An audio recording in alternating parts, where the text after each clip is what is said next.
जय मसीह की मेरे मित्रों, आज का विषय है यीशु मसीह और उनके 12 शिष्य। विषय को लिया गया है लूका रचित सुसमाचार 9 अध्याय 1 से लेके 20 पद तक। यहाँ पर दर्ज की गई घटना गलील और आसपास के गांवों में तब घटी थी जब प्रभु यीशु मसीह ने अपने 12 शिष्यों को अधिकार देकर प्रचार और चंगाई की सेवा में भेजा था।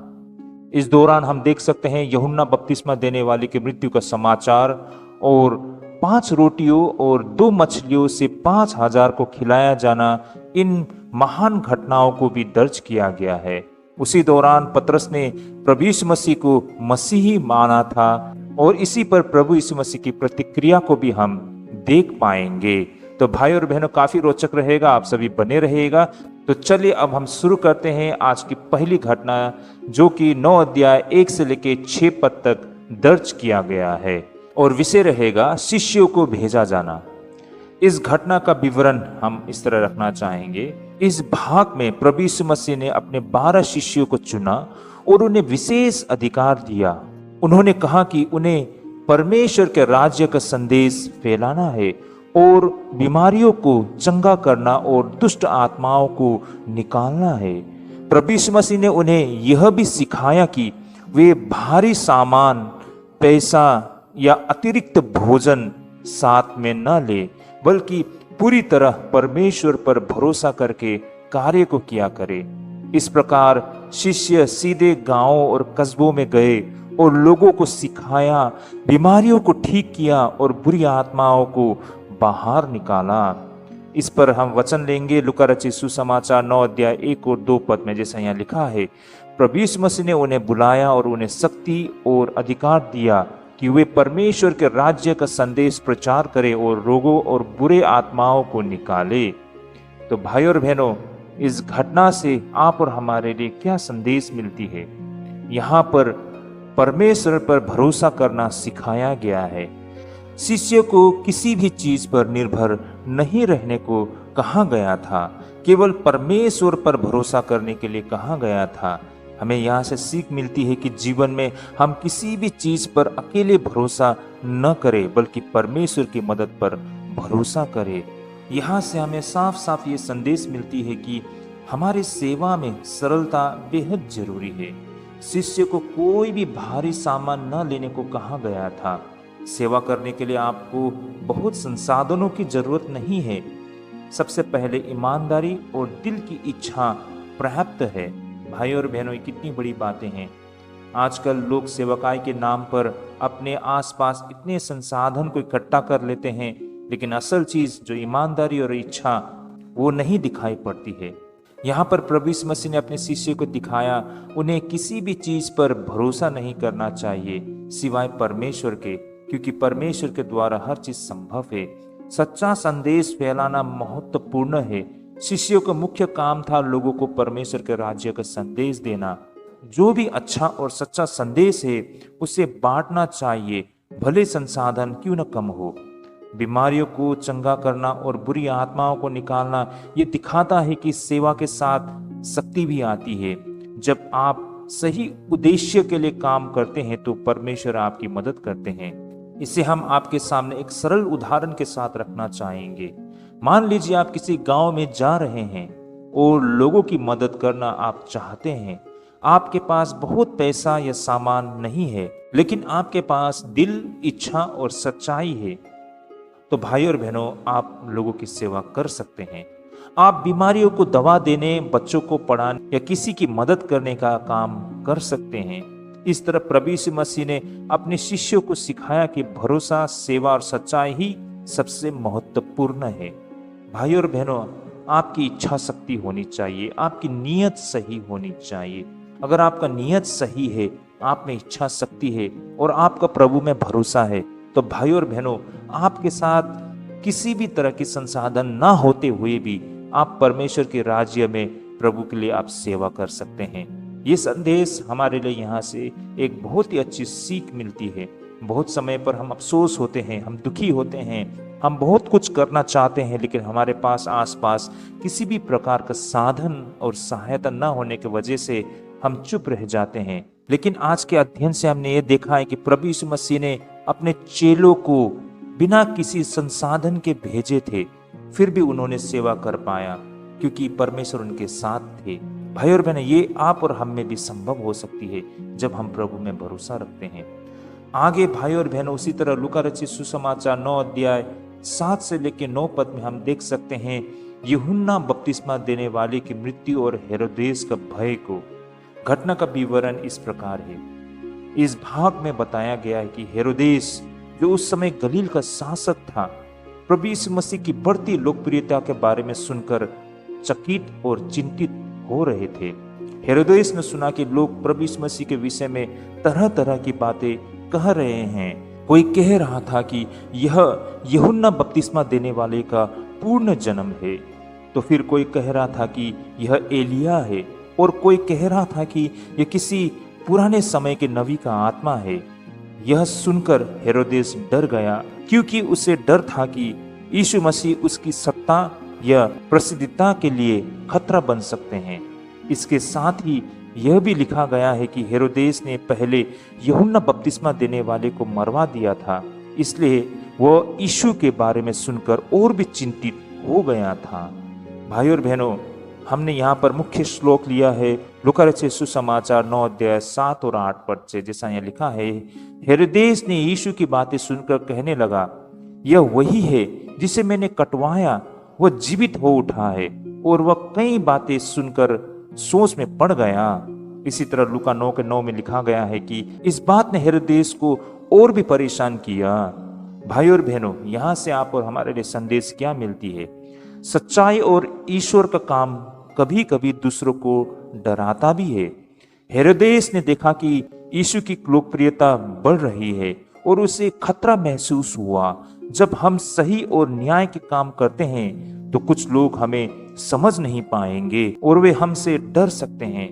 यहाँ पर यूहन्ना बपतिस्मा देने वाले की तरह यीशु मसीह ने भी अपने संदेश को जारी रखा था। भाई और बहनों, सीख हमें ये मिलती है कि डर या आलोचना से पीछे हमें नहीं हटना चाहिए, सही काम करते रहनी चाहिए। जिस तरह उस समय ऐसा माहौल था जहाँ कार्य करना बहुत कठिन था। हाल ही में यूहन्ना बपतिस्मा देने वाले की हत्या की गई थी, फिर भी प्रभु यीशु मसीह ने अपना संदेश को आगे बढ़ाया। यहाँ से हमें भी ये संदेश मिलती है कि चाहे परिस्थिति कैसी भी हो, स्वर्ग राज्य की सेवकाई नहीं रुकना चाहिए। हमें निरंतर सुसमाचार की सेवा में लगे रहनी चाहिए। हेरोदेस के लिए सीख है कि लोगों की भलाई या सेवा को खतरा मानना बेहद गलत थी। भाई और बहनों, जब कोई दूसरे की मदद करता है और अच्छाई करता है, उसे रोकने या डराने की कोशिश हमें नहीं करनी चाहिए। जैसे हेरोदेस ने किया था, उस तरह हम में से किसी को नहीं करनी चाहिए। इसे हम एक बेहद सरल उदाहरण से समझ सकते हैं। मान लीजिए कोई व्यक्ति गांव में गरीबों की मदद करता है, बीमारियों को ठीक करता है और सबको सही रास्ता दिखाता है। कुछ लोग इसे देखकर खुश होंगे, लेकिन कुछ लोग तो जो अपने फायदे या सत्ता के लिए चिंतित है, वे चिंतित या डर सकते हैं। इससे घबराना नहीं चाहिए। हमें अपने अच्छे काम को, सेवा को जारी रखना चाहिए। भाई और बहनों, आगे हम देख सकते हैं लूका रचित सुसमाचार 9 अध्याय 10 से लेकर 17 पद में 5000 लोगों को खाना खिलाया जाना। घटना का विवरण इस प्रकार है। जब शिष्य वापस लौटे और प्रभु यीशु मसीह ने उनकी यात्रा की जानकारी सुनी, तो उन्होंने उन्हें गलील के एक गांव में आराम करने के लिए बुलवाया। लेकिन भाई और बहनों, बहुत बड़ी भीड़ ने यीशु और शिष्यों का पीछा किया। लोग सुनना चाहते थे कि परमेश्वर का संदेश क्या है और उनके चमत्कार को देखना चाहते थे। यही कारण प्रभु यीशु मसीह ने भीड़ को वचन पढ़ाया और उनको उपदेश दिया। लेकिन यहाँ पर बहुत बड़ी चुनौती ये थी कि अब देर हो चुकी थी। लोग घर नहीं जा सकते थे, वे बहुत दूर आ चुके थे। भीड़ बहुत बड़ी थी और वहाँ खाने के लिए पर्याप्त भोजन नहीं था। केवल 5 रोटियां और 2 मछलियां थी। ऐसे में प्रभु यीशु मसीह के द्वारा चमत्कार होते हुए हमको देख पाते हैं। प्रभु यीशु मसीह ने रोटियों और मछलियों को आशीर्वाद दिया और उन्हें बांटने के लिए शिष्यों को कहा। जैसा प्रभु यीशु मसीह ने आदेश दी, इस पर शिष्यों ने प्रभु यीशु मसीह के आदेश को पालन किया और खाने को बंटवाया। देखा गया है कि सबने खाया और पूरा पेट भर के खाया और बचे हुए टुकड़े 12 टोकरी में इकट्ठा की गई। भाई और बहनों, इस घटना की मुख्य श्लोक हमने लिया है लूका रचित सुसमाचार 9 अध्याय 16 और 17 पद में। जैसा ये लिखा है, यीशु ने उन्हें कहा, सबको बैठा लो। और उन्होंने 5 रोटियां और 2 मछलियों को लिया। यीशु ने आशीर्वाद दिया तो फिर उन्हें बांट दिया गया। सब खा गए और भरपूर हुए। ये हमने 9 अध्याय 16 और 17 पद से लिया है। परमेश्वर में भरोसा रखें। सीमित संसाधनों में भी चमत्कार हो सकता है। केवल 5 रोटियां और 2 मछलियां थी, लेकिन परमेश्वर ने उन्हें सभी के लिए पर्याप्त बना दिया। भाई और बहनों, आप और हमारे लिए यहाँ क्या सीख मिलती है? सीख हमें ये मिलती है कि चाहे हमारे पास साधन कम हो, परमेश्वर की मदद से वह पर्याप्त हो सकते हैं। यहाँ पर शिष्यों ने रोटियों और मछलियों को बांटने में मदद की। यदि हम अपने संसाधनों को दूसरे के साथ साझा करते हैं तो वह बढ़कर सभी के लिए पर्याप्त हो जाती है। ये सिखाती है कि जब हम परमेश्वर के मार्ग में कार्य करते हैं तो वह हमारी सीमाओं को दूर कर देते हैं। हो सकता है हमारे जीवन में बहुत सारे बाधाएं हो, बंधन हो, चुनौती हो, लेकिन परमेश्वर के मार्ग में हर वो चुनौती का सामना हम कर सकते हैं। देखिए, वहां पर हजारों की संख्या में लोगों की भीड़ थी। ऐसे में सारे लोगों को खाना खिलाना असंभव था। ये चुनौती शिष्यों के सामने थी, लेकिन यीशु मसीह ने उन चुनौतियों को दूर किया। आगे हमने यहाँ पर यह भी देखा है कि विश्वास और आज्ञाकारिता बेहद जरूरी है। शिष्य ने यीशु की बातों को मानी और भीड़ में रोटियों को बांटा। देखा जाए तो भाई और बहनों, ये असंभव लग रहा था। 5 रोटी 2 मछली से इतने लोगों को कैसे खिलाया जाए? यीशु मसीह ने उन्हें आज्ञा दी। उन्होंने यीशु मसीह पर विश्वास किया और उनकी आज्ञा को पालन किया, और नतीजा ये निकला कि सारे लोग भरपेट खाना खा पाए। भाई और बहनों, जब हम सही मार्गदर्शन मानकर कार्य करते हैं तो परिणाम अद्भुत होते हैं। यीशु मसीह हमें जो आज्ञा, जो मार्गदर्शन देते हैं, हम इंसान की समझ के परे हो सकते हैं, लेकिन हमारा विश्वास यीशु मसीह पर, ये हमें उस बेड़ा को पार करने में मदद करती है। इसके लिए हम आपके सामने एक सरल उदाहरण रखना चाहेंगे। कल्पना कीजिए कि आप गांव में बच्चे और गरीबों को खाना देने जा रहे हैं। आपके पास बहुत कम खाना है। आप सोचते हैं कि ये पर्याप्त नहीं होगा। फिर आप अपने पास जो भी है उसे सभी के लिए बांट देते हैं। आश्चर्य के साथ खाना सभी को प्राप्त मिल जाता है और कुछ बच भी नहीं जाता है। कितनी खुशी और कितनी आनंद हमें मिलती है। छोटी चीजें भी हमारी जरूरतों को पूरी कर सकती है अगर आप साझा करेंगे और विश्वास रखेंगे। यही परमेश्वर का चमत्कार और आशीर्वाद को दिखाता है। आखिर में भाई और बहनों, आज जो हम देखेंगे लूका रचित सुसमाचार 9 अध्याय 18 से 20 पद में जो दर्ज है वो है पतरस का विश्वास और यीशु की पहचान। भाई और बहनों, इस घटना का विवरण इस प्रकार थी। एक दिन जब प्रभु यीशु मसीह प्रार्थना करने के लिए अकेले शिष्य के साथ गए, उन्होंने शिष्य से पूछा, लोग मुझे कौन कहते हैं? शिष्यों ने जवाब दिया कि लोग तरह तरह की बातें करते हैं। कोई कहता है कि आप यूहन्ना बपतिस्मा देने वाले हो, कोई कहता है कि आप एलिया हो, कोई कहता है कि यह किसी पुराने नबी की आत्मा है। फिर प्रभु यीशु मसीह ने पूछा, लेकिन तुम मुझे कौन कहते हो? पतरस ने उत्तर दिया, तू परमेश्वर का मसीह है। इसका मतलब है कि पतरस ने यीशु को परमेश्वर द्वारा भेजा गया अभिषेक यानी कि मसीह को माना है। श्लोक लिया गया है लूका रचित सुसमाचार 9 का 20 से। परंतु पतरस ने उत्तर दिया, तू परमेश्वर का मसीह है। भाई और बहनों, यहाँ से आप और हमारे लिए क्या सीख मिलती है? यीशु की पहचान समझना महत्वपूर्ण है। पतरस ने पहचान लिया कि यीशु सिर्फ साधारण नबी नहीं बल्कि परमेश्वर के द्वारा भेजा गया मसीह है। जीवन में सही मार्गदर्शन और सत्य की पहचान करना जरूरी है। विश्वास को शब्दों में व्यक्त करना चाहिए। भाई और बहनों, पतरस ने अपने विश्वास को स्पष्ट शब्दों में कहा। यदि हम सही विश्वास रखते हैं तो उसे बोलना और अपनाना महत्वपूर्ण है। यहाँ पर पतरस ने जो सारे लोग कहते हैं उसी तरह उन्होंने भी शब्दों को बनाकर नहीं कहा, बल्कि उसके मन में जो था उन्हीं बातों को उन्हें रखा है। साहस और ईमानदारी की जरूरत है हमें भाई और बहनों। पतरस ने भीड़ या दूसरे की सोच से डरकर झूठ नहीं कहा। सच्चाई और विश्वास के लिए हमें साहस की जरूरी है। अन्य लोग गलत या अलग अलग राय रख सकते हैं। कुछ लोग सोच रहे थे कि यीशु किसी पुराने नबी या यूहन्ना बपतिस्मा देने वाले के समान है।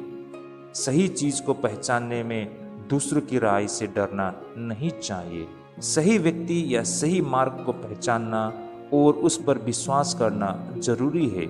डर या बहुसंख्यक राय से अपनी सोच बदलना ठीक नहीं। हम देखते हैं आज के समय में जहां पर बहुसंख्यक लोग की राय होती है, उसी राय में आप भी सहमत होते हो, लेकिन हमें हट के सच्चाई को देखना और उसे परखने की आवश्यकता है और अपनी मन की बातों को सुनने की आवश्यकता है। तो ये था, हमने पतरस के उस व्यवहार से हमने समझा है कि सच्चाई को व्यक्त करना कितनी जरूरत है। तो ये था आज का अध्ययन भाई और बहनों। हमने आज ऐसे 4 घटनाओं को देखा जहां प्रभु यीशु मसीह और उनके शिष्य के बीच घटी हुई। हमने यहाँ पर आज देखा है कि किस तरह यीशु मसीह ने अपने शिष्यों को भेजा सुसमाचार की सेवकाई में, लेकिन इस सेवकाई में उन्होंने ये सीखा कि उन्हें प्रभु पर विश्वास और भरोसा करने की आवश्यकता है। किसी भी संसाधन पर भरोसा नहीं, लेकिन यीशु मसीह पर भरोसा करना बेहद आवश्यकता है।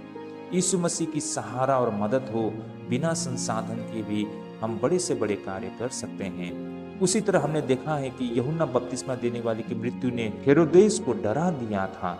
भाई और बहनों, जब हम अच्छे कार्य करने जाते हैं तो कुछ बुरे लोगों को इससे असहज महसूस होता है, उन्हें डर महसूस होता है, लेकिन हमें अपने सत्य के कार्य को करने में नहीं रुकनी चाहिए। और आगे हमने ये भी देखा है कि प्रभु यीशु मसीह ने 5000 लोगों को खाना खिलाया था। हमने यहाँ से ये देखा है कि प्रभु यीशु मसीह के द्वारा हर चीज संभव है। हमारी सोच, हमारे विचार से उनकी सामर्थ्य परे हैं। हमें यीशु मसीह पर भरोसा रखने की आवश्यकता है। और आखिर में हमने देखा है कि पतरस के विश्वास और यीशु मसीह की पहचान से कि भाई और बहनों, हमें अपने दिल की बातों को सुनने की आवश्यकता है। बहुसंख्यक लोग क्या कहते हैं इससे मायने नहीं रखता है, लेकिन हमारे अनुभव, हमारी सोच, हमारे विचार, हमारे मन में जो है उससे हमें व्यक्त करने की आवश्यकता है। तो ये था हमारा आज का अध्ययन। हमने जो सीखा है, प्रभु हम सबको ढेरों आशीष करे। आइए आज का अध्ययन को हम प्रार्थना के द्वारा समाप्त करते हैं। हे प्रभु यीशु, आपने अपने शिष्यों को भेजकर उन्हें बीमारियों को चंगा करने और दुष्ट आत्माओं को निकालने का अधिकार दिया। हमें भी इसी सेवा का भागी बनने की शक्ति दे। हमें विश्वास दे कि हम अपनी सीमाओं पर भरोसा न रखें, बल्कि पूरी तरह आप पर निर्भर रहे। हमें सिखाइए कि दूसरों की भलाई के लिए सेवा करना और साझा करना सबसे बड़ा धन है। जिससे पतरस ने आपको मसीह के रूप में पहचाना, वैसे ही हमें भी आपकी पहचान और सत्य पर दृढ़ विश्वास दे। हमें साहस दे कि हम सही बात कहे, दूसरों की राय पर डर से पीछे न हटे। हे प्रभु, हमारे दिलों को नम्र बनाइए, हमारी आंखों को खोलिए ताकि हम आपकी महिमा को देख सके और आपकी शिक्षा को अपनाएं। हमें शक्ति दे कि हम अपने विश्वास को शब्दों और कामों में व्यक्त कर सके और आपके नाम की सेवा पूरी निष्ठा से कर सके। धन्यवाद प्रभु कि आप हमारे साथ हैं, हमारी सीमाओं को पूरा करने के लिए हमें आशीर्वाद देते हैं और हमें हमेशा सही मार्ग पर चलने की प्रेरणा देते हैं। यीशु मसीह के नाम में प्रार्थना करते हैं, आमीन।